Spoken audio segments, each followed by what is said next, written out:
I bet you know at least one person around you that owns, drives, and enjoys their Honda CRV. And I'll take another wild guess. I'm sure it might be a second gen. These little guys have weaseled their way into the heart of many people all over the globe, including me. And today I wanted to bring you guys along and show you why the second gen Honda CRV is my favorite generation of the CRV. Shall we?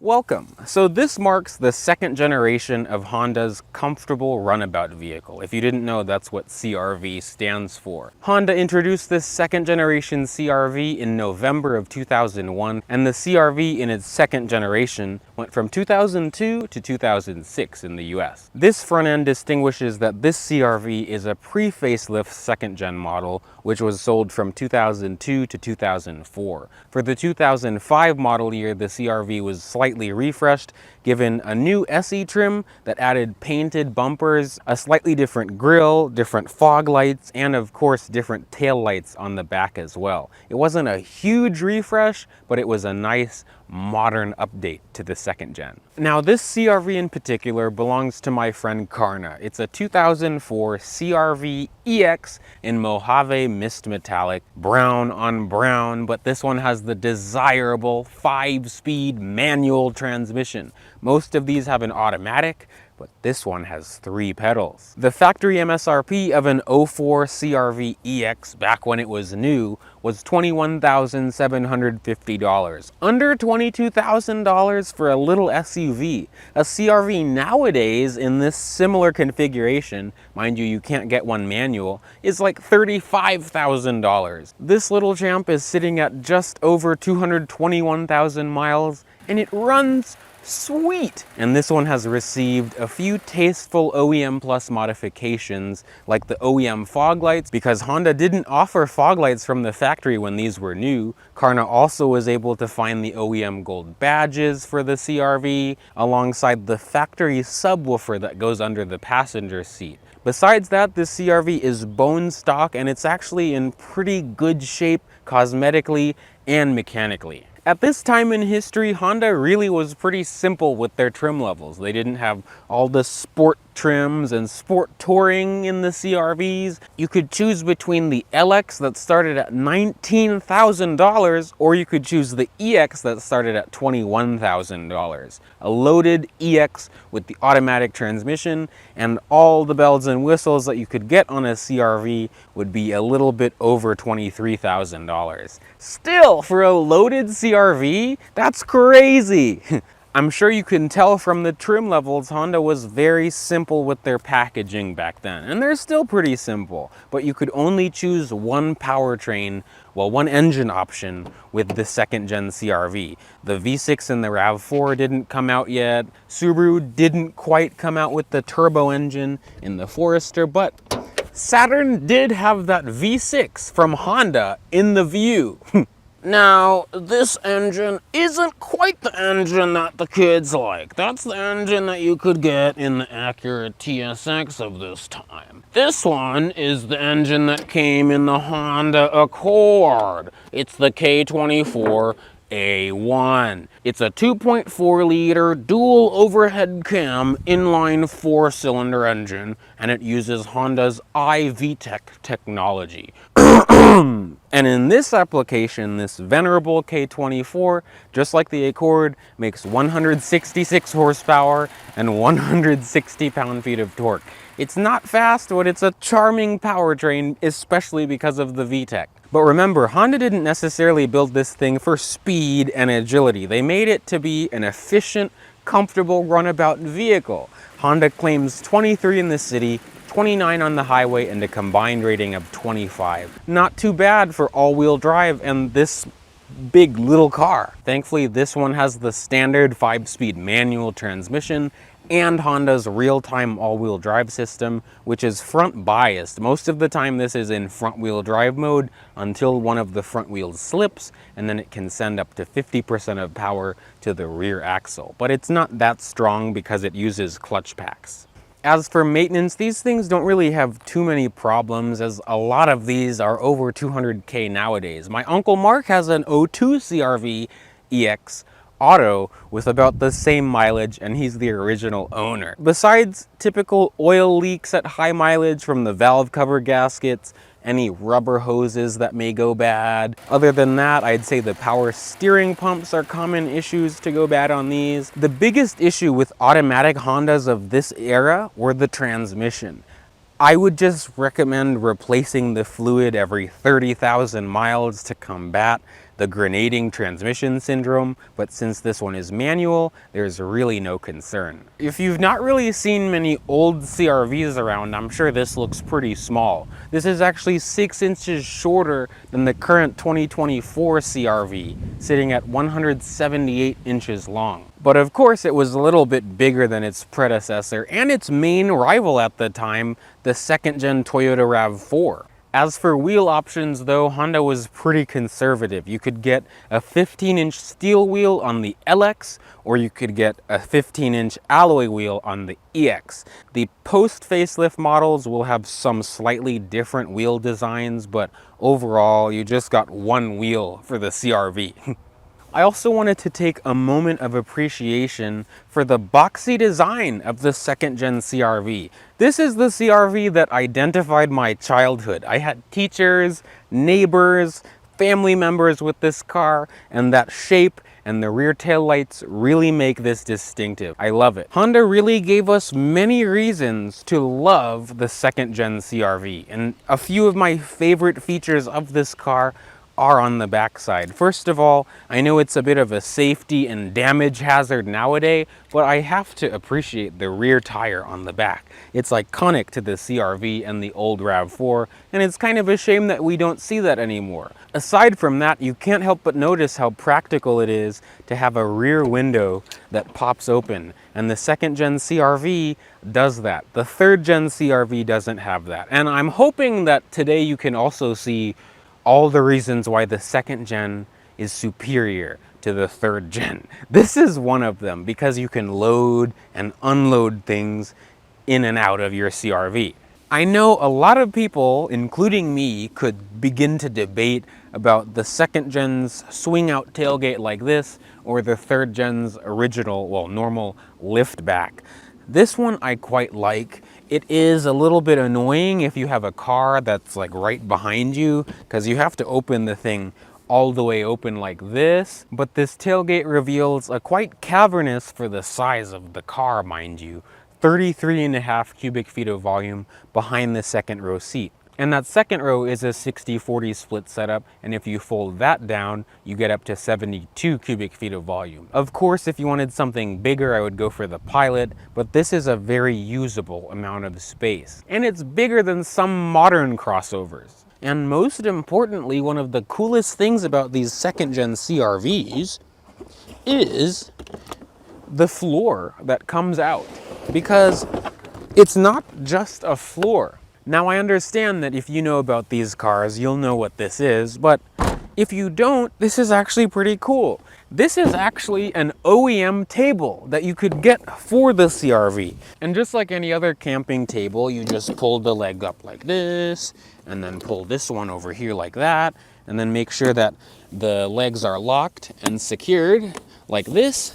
You can flip it over, and then voila. Honda says this can hold up to 44 pounds or about 20 kilos, and this is a plastic composite material, so they say to not use hot pots or pans or kettles while you're camping. Now, underneath that table, there's actually quite a bit of storage in here. It looks like you could fit a donut in here if you wanted. Some foreign models of the CRV didn't have a spare tire on the back. It was actually in here. Those look kind of weird. Honda puts the jack and tire wrench on this side of the trunk, and against the door, there's some storage compartments as well. So you can see how practical these little things are.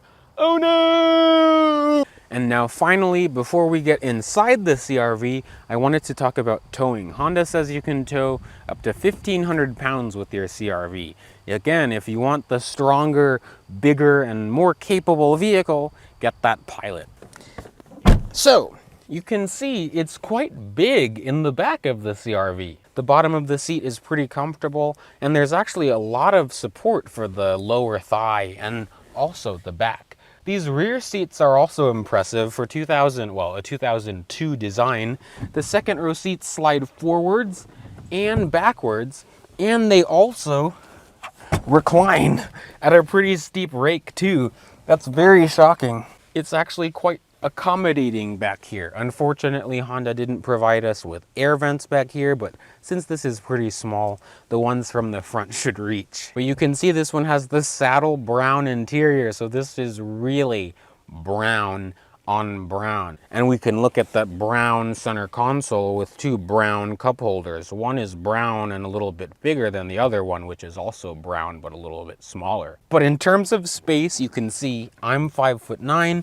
The driver's seat is in my position actually. I can fit my feet way under the seat. And also you can see I have great legroom. And because this is the traditional box, excellent headroom as well at my 5'9" stature. So it's actually really big in the back of the CRV, this little SUV. My friends, we are one step closer to rowing gears in this little car. I'm very excited, but welcome to the front seat of the second gen CRV. It's actually pretty spacious in front here as well. First of all, I wanted to show you the old 90s style, 90s and early 2000s style key, the remote for the CRV, because this one is manual. You have to put your foot on the clutch and of course the brake as well. And let's make sure we're in neutral. Put the key in the ignition and we can listen to the K24 fire up.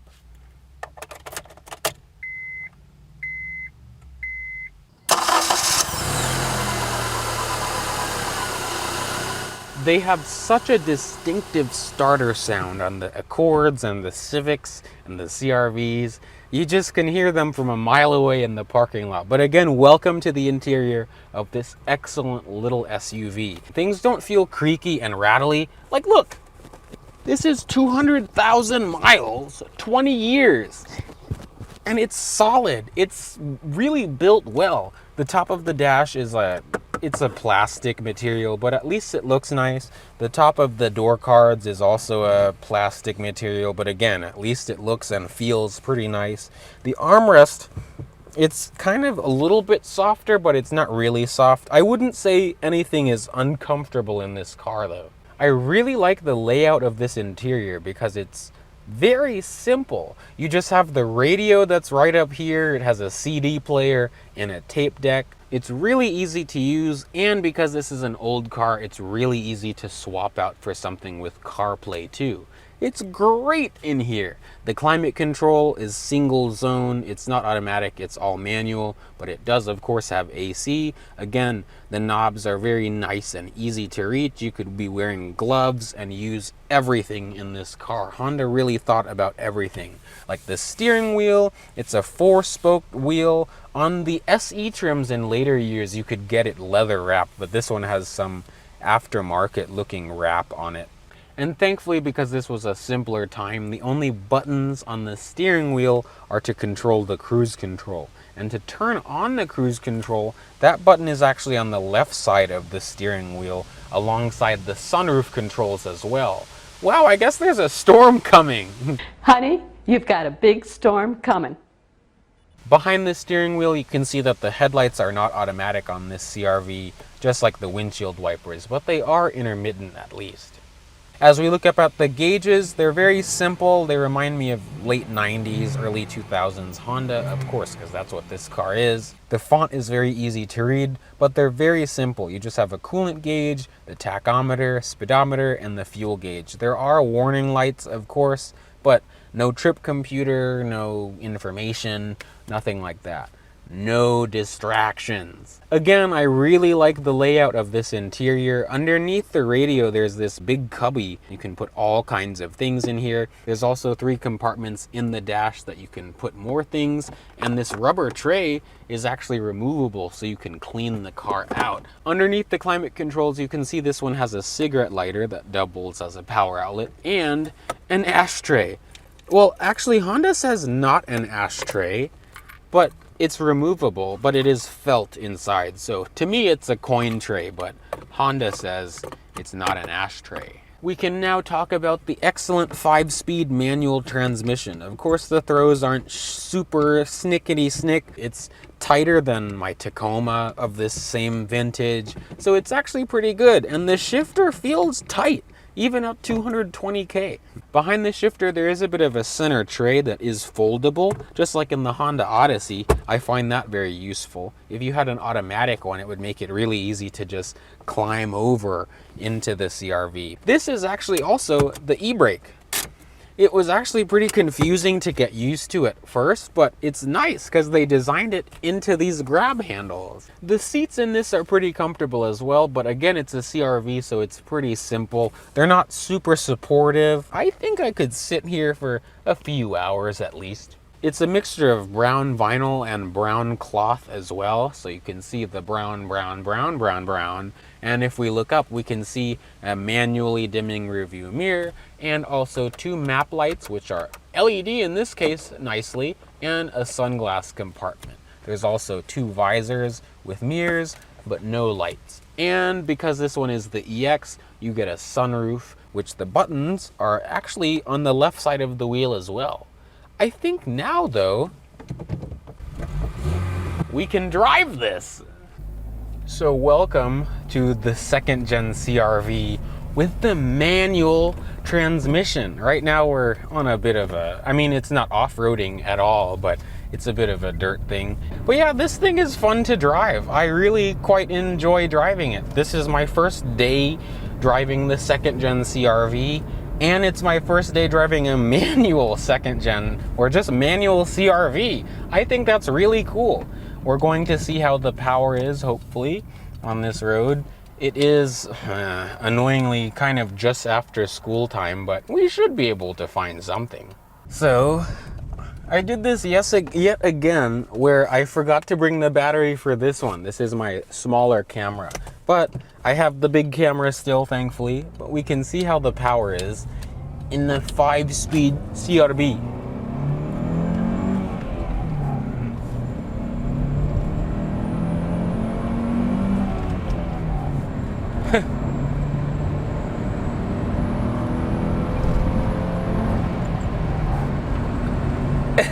You know, it's not fast or anything, but it's actually kind of quick. That's funny. It's fun. It's more fun than I would expect an old CRV to be, and honestly a little bit more sprightly. You can downshift. The clutch engage is actually pretty early. Unfortunately, we have all these people that I have to worry about. But the clutch, it actually engages pretty early towards the bottom of the pedal range, which makes it pretty easy to get going and pretty easy to learn because it's a soft grab as well.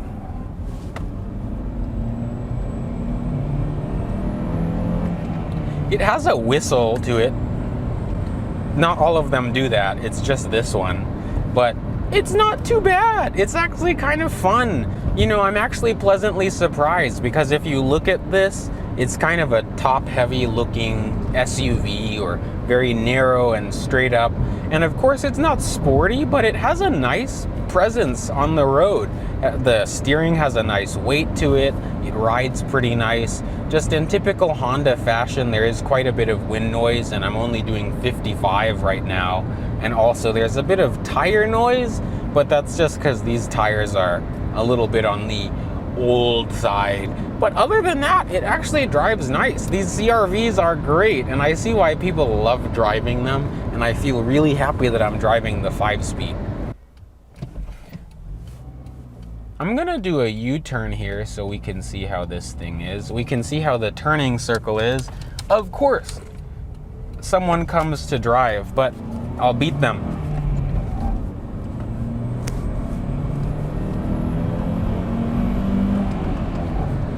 I've not really floored it yet.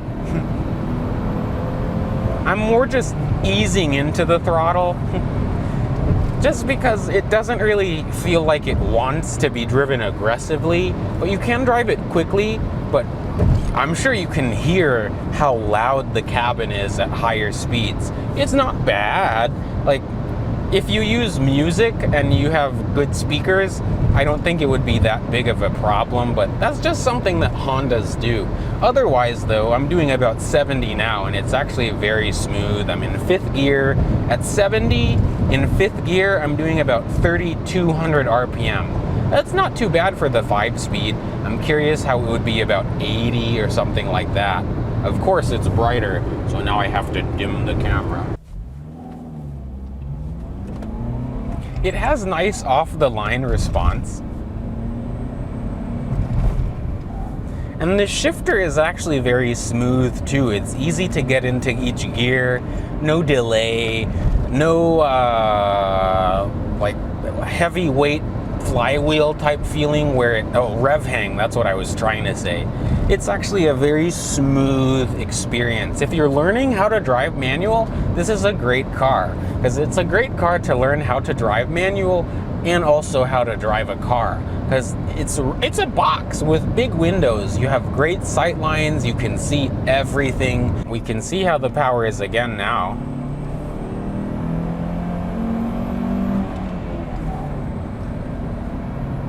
Yeah, it's very smooth to get into each gear. There's no clunks. Around corners, it's actually fun, dare I say.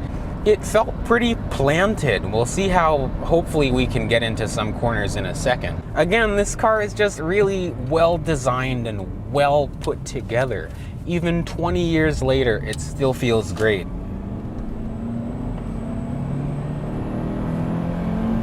Floored? Full throttle. Oh, there's a cop.